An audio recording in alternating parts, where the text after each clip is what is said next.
welcome to the Local Marketing Beat, brought to you by Overall. What is the beat on AI search this month? I saw an article. It was talking about a recent McKinsey analysis that was talking about within the next 18 months, they think the amount of drop search traffic could reach between 60 to 70% changing to AI search. So they were saying that if you're invisible in AI search, you're basically invisible in one of the fastest growing customer acquisition channels that we've seen in a while.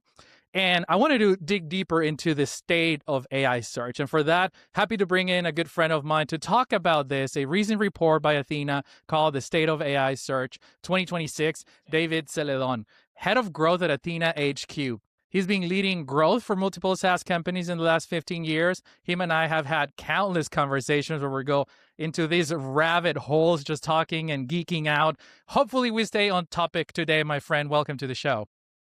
Pleasure. Thank you for having me, Christian.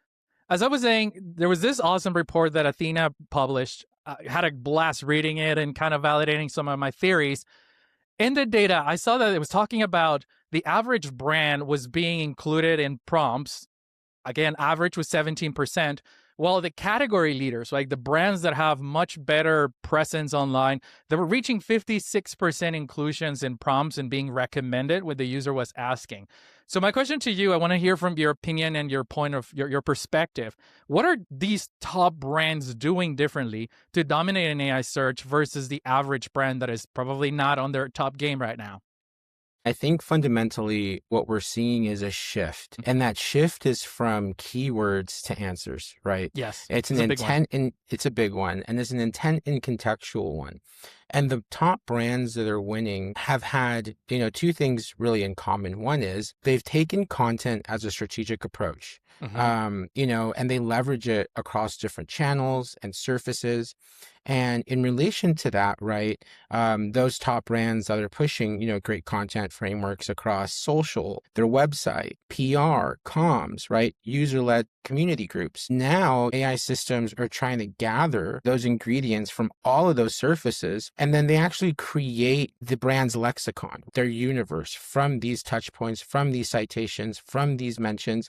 And that can be both on-site on your website and off-site, right? And what we're seeing is a rise in external sources becoming those decision points for AI to understand, hey, what does this company do? Are their customers happy? Is it matching to what they're saying in terms of what they're offering? And all of these things are starting to resonate across these touch points and surfaces. And the top brands, when you think about it, have been doing this type of work for a long time, that have had teams at every one of these content touch points really maximizing and scaling these channels. And now they're really seeing the benefit from this switch to the answer engine economy.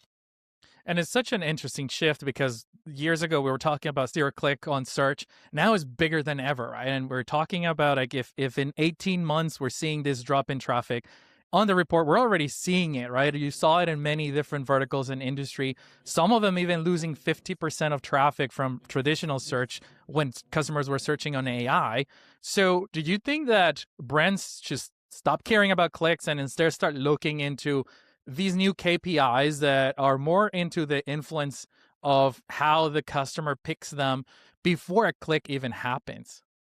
I think when you think about your behavior heuristic, when you're at the intent funnel or at the decision stage, right, of the funnel, or you're in the education point, zero click was an assumption of search engines are getting so good at information retrieval that they won't need to actually click on your website, right? And that was a couple of years ago. Right. Now with these AI systems, they've been trained for extraction and next best approach, right, to information. What's the next token? What's the next bit of information that is really similar in relation to this context? And so when you think about that, they're 10x, 100x more opportunistic to bring you the right data first in that answer, resulting in less clicks to the actual sources. So they're really good at looking at hundreds, thousands of documents, right? Yeah. Tens, 15s, hundreds of keywords in one prompt query. And so now I think the game is for brands to understand which answers drive their funnel forward, which answers, which bits of information, which parts of the intent funnel will actually add, right, to your sale, right? Those signals, both top of funnel and bottom of funnel are actually really important. And Right. so beyond the zero click, I think you start to hone in on where can we start to provide the answers for people, right? Whether they're in the travel industry, right? Or what we just saw in the EV charging industry where, people are looking to plan trips. And so Yeah. understanding where And that was so charging interesting. stations, yeah, where charging stations are located is a really big part of planning those trips for EV owners. And so, those brands that do a really good job in that resonance will ultimately be the ones that benefit down the road, right, on the decision journey for these potential users or customers. And so when you think about zero click, it's understanding where you can embed yourself across the journeys offsite to then eventually have that traffic come back to you through brand recall, through being in other answer engine recommendations, comparisons, those type of prompt behaviors that really lead to a sales capture or a Yeah. conversion capture. Yeah, and I mean, there was another thing that I wanted to talk to you about was the KPI metrics. These new ones that are coming out, they're introduced in the report. We're talking about share of voice, mentions per prompt, and ROI per prompt is what I saw on the report. We'll link to the report in the description box, so definitely consider checking it out. It's awesome. And my question to you, because this is one of the rabbit holes we had in the past when we talked about attributing revenue to AI search, which it was already difficult to do with SEO. I mean, I remember these conversations all the time. It's not as easy as paid. And now it just got even more complex. So out of these, right, what is the KPI that you think in AI search can be more predictive of revenue impact? Because we don't have momentum anymore. We don't have impressions, clicks, we can't calculate it that way. So what are you recommending to brands to, predict revenue impact? That's a good question. So when you think about your prompt universe, right, and the behaviors behind those metrics, I think two things are true. One is understanding where your product really creates an answer fit in terms of workflow or pain points, Mhm. and then measuring those prompts against your ROI. Here's a good strategy point. Let's say you have a platform where you record calls from your customers, and they start to tell you why they chose you. You can actually work that back into your prompt strategy and understand your heuristics of your most valuable prompts that deliver ROI for your company. And you can start to measure those pretty aggressively against those benchmarks. So I think it's going to be a combination of looking at your business and seeing how your business is thriving in this new world and really adapting to that, and then backing that into Athena's methodology of prompt per ROI, right? Mentions per Yeah. prompt, looking at your citations and mentions per topic cluster, really understanding those themes. Ultimately AI search has done two things. One is really kind of uncap the different areas or ways of how people can come to you to close one or to become new business. Before the old way, to your point, was you're either doing paid ads or you're up in the 10 blue Yeah. links. Now I think what we're seeing is if you necessarily have a really great SEO strategy, right, that doesn't actually translate to a really great answer engine strategy. So there's brands Right. that have been strategically betting with SEO tactics and objectives, but they're not necessarily resulting in great answers. And so I think the dichotomy of what does your product do? How does it benefit the industry you're in and your customers and your users? And then what are they saying, Yeah. right? I think that is the anchor. And then you start to create your metrics within that framework. Yeah, and it's such an interesting concept, which brings me to, about this YouTube experiment that I'm running. By the way, let me know in the comments if you want me to document this and share it, because just in 2 weeks, share of voice increased tremendously for, top GEO podcasts and things like that, just from some basic optimizations I did. But it's starting to trickle down into, best GEO tools for enterprises, best GEO tools. So it's really building that context, right? Is really understanding, okay, well, it makes sense for this. Now I think they are the answer for this as well, right? Overall being the answer. Which brings me to talking about YouTube, because my point, my theory was YouTube is being utilized by LLMs to learn more than the industry realizes, because a lot of the focus has been on Reddit or Wikipedia, right? Like all these three sources. And I know that on the report, this was mentioned as well, which was pretty surprising. How do you think that analyzing these three sources, what is it telling us about how AI evaluates trust on information and content that you were talking about earlier out there in the ecosystem and the entire internet?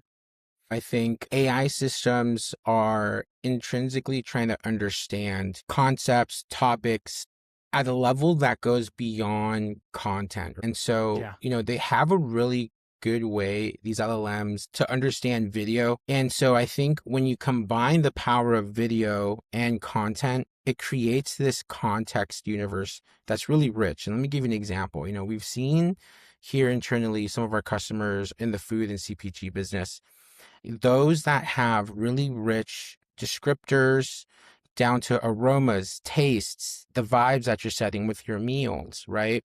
And then you back that into a video that supports that. They're absolutely dominating Wow. AEO and GEO. Yeah. Because when you take a step back, the user's saying, hey, here's a prompt, right? I want to have a Mexican taco night, spicy, gluten-free, right? The bells Yeah. and whistles in terms of that prompt, because, the behavior for food is those types of heuristics. And so, AI search will actually surface video that's really relevant to those context markers. They'll surface that context and that content that they understand, like, hey, these are the type of brands building these types of engagements for their customers in this vertical. And so I think, when you take a step back, YouTube is a really great, rich resource to Yeah. be, to train models on, but also Yes. to understand how your brand is, being perceived across the industry, right? It's, still the number 2 search engine in the world in terms of getting to information pretty quickly. And I believe, when we did a lot of our studies internally, people go to YouTube to understand action types and then do. And so when you think about, creating content for YouTube, right, Uh-huh. it's a really great source to get surfaced for answers. And it's a really great source to actually activate action. Yeah. Oh, absolutely. And I know that, for those of you wondering why is YouTube being used, is because it's using a transcripts. So it's being able to read the text on those videos, right? Which brings me to another point that I saw in the report. And it was talking about blog pages being the number one AI entry point, right? I think it was like 44% entry point. Does this mean that brands should double down on category editorial hubs of ideas together instead of just publishing more service pages or more product pages? So when you think about the types of industries really benefiting from blogs, media, information, SaaS verticals, right? Technology sectors, those with high decision, high yield. Fundamentally speaking, category pages and product pages tend to be pretty salesy, right? Right. And so AI systems stay away from those. We Yeah. see less of a density across those incited sources. But blogs, right? You can't really read a salesy blog. It won't go down right. It won't Yeah. make you want to continue to read it. And so objectively, blogs have had this abstraction value to businesses where even if you're writing about a competitor, you kind of have to have some type of ethics behind it, right? And so I Yeah. think when you take a step back, you look at the systems and the approach and you say, oh, okay, if I were to start to categorize my content hub, create topics and themes and subcategories within, chunk my content, have rich FAQs, point back to technical documentation, right? Those are the kind of markers that really work well for what you think about is conversion journeys or conversion paths. And then also to surface really great concrete answer mixes. So AI Yeah. can look at 5 or 10 different blogs, take abstractions from each of those, and then create this really rich answer. Yeah. Now the biggest question that I have for you, as we were seeing in the report that some industries were seeing differences versus others were not being as adopted, right? Which industries or verticals do you think are at the most risk if they don't adopt an NGO strategy? The one that comes to mind is travel and hospitality. Yeah. There's a lot of companies that have already built really great tools around these mechanisms to book a hotel, book a flight, book a stay, book an experience. But now more so when you think about AI search and those surfaces, it's going to be really pertinent to become a part of that booking answer.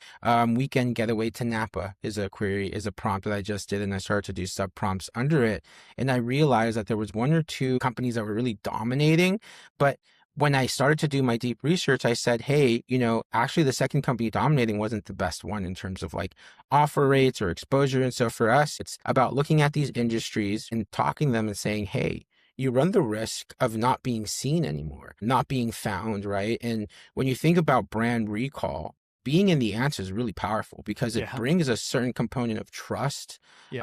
to your business, right? And then the user understands that, you're around, you're alive. And so I think from that perspective, it's definitely a place that you don't want to be in, but certain categories are just at more general risk than others.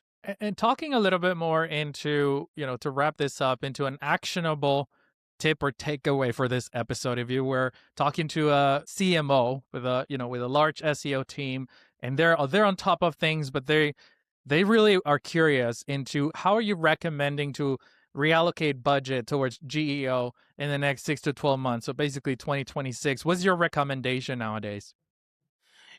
I would do the three things. I would say one, as a CMO, I'd look at our content strategy, our digital marketing strategy, our comms and PR strategy, Hmm. and align it to a North Star. And that Yeah. North Star needs to be reflective of what today's market and industry climate is going through. Two, I would then build out the prompt universe for my business. Understand the questions, the themes, the topics that really drive elasticity and that scale component nature for you to actually build a growth system with your teams. And then three, I would then circle everyone around an Athena or an AEO workflow that you can really start to find compounding both gaps and opportunities. And what I mean by that is find where your competitors are really winning and start to go after that, and then find your opportunities where you can start to either dominate low-hanging fruit or create a really great strategy framework and then back your content into that. And that can be a recipe of website content, blogs, having your PR and your comms team work with Yeah. partners, right? Having your SEOs create and optimize, web components and structure and schema, have your product marketing team understand the industry scope and how people are actually solving for pain points, speaking to those. As we know, AI really likes to solve and address for workflow solutions. And then really understand the category that you're in, right? In AI search now within your industry, who isn't? It's only a matter of time where everyone's playing in this space. Yeah. And I was going to say, don't forget to add YouTube in there as well. Yeah, exactly. All right. Well, thank you so much, David, for joining us on this episode. If anybody wants to follow you, follow your work, or get a hold of you, how can they do so? Yeah, I know that's a good question. I'm the head of growth at AthenaHQ. We're your end-to-end AEO and GEO platform, AthenaHQ.ai, for all of your AI search needs. Yeah. And thank you so much, everybody, for watching. I'm going to drop a few links down below if you want to go get certified in GEO at the Overall Academy, or go check out the brand new GEO studio as well for enterprises, multi-location brands, to bring all of this episode into action, right? It's a great place to start. Thank you so much, David. We'll catch you on the next catch up, and I'm sure that we'll talk about other rabbit holes very soon. Awesome. Thank you so much. Appreciate Thank it. you, everybody.